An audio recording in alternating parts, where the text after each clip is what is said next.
Thank you for taking a few minutes to look at Gravity's investment subledger. At Gravity, about 50% of our enhancements come from our users. And one of those enhancements has been consistently about tracking private investments. We have users in the private equity space and also in the family office organizations that have investments in multiple companies. And they want to be able to track those and even integrate that activity into their financial ledger. So we created an investment subledger to do just that. So let's go out there and look on the menu here at our investments. And we'll look at the investment grid. And this allows us to see a snapshot of all of our investments with some key information. Besides the investment name, we can create our own funds as to how do we categorize these investments, and even what sector we want to actually invest in. And this gives us the ability to create our own categories. What type of investment do we have? Is it an equity investment? Is it a convertible note? And you'll see the ability here to have individual currencies per investment. So if we invest outside of our home country, like here I'm based in the US and I'm investing in a European clean energy fund, and I have 100,000 units there, but it's valued both in euros and in dollars. So let's open up one of these and take a closer look at what an investment would look like. So here we have the ability to identify those categories and those funds. And again, what type of investment is it? Is it an equity, a bond, or other, or a convertible note? And here you'll see the accounting information that we need to make entries for both purchase and sale of assets, as well as realized and unrealized gains and losses based on the transactions we create.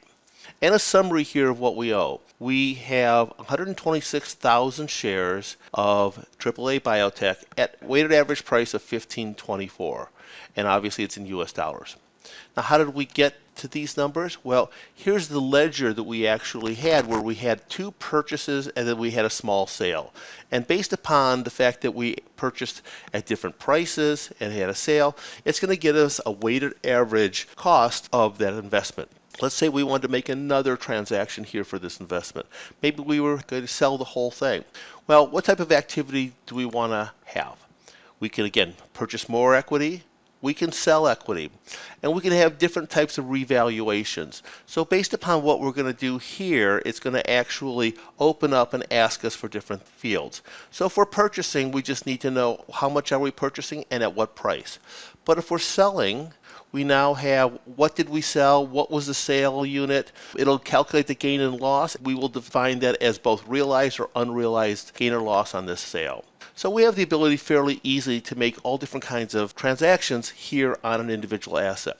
But sometimes you're going to want to actually be able to do transactions in mass. Like, for example, we want to mark to market our individual assets. So here on the menu, you'll see the ability to, in mass, create a revaluation. So here's all my assets, and I can update my unit price here so that I can easily go down and say that there's a unrealized gain or loss on these investments this month. But I may even go further, want to do it at a currency unrealized gain or loss, or currency revaluation. So here, and we'll just do this for euros right now, I can identify that this new currency is now 1.23 euros per dollar. And this will actually make a transaction for the unrealized gain on the currency translation here in euros to dollars. So if I had multiple different euro-based transactions, I could do them all at once. So our goal here is to make it easy to track the investments and also revalue those investments and account for all the transactions that are being made along the way. Thank you for taking a few minutes to look at Gravity's investment subledger.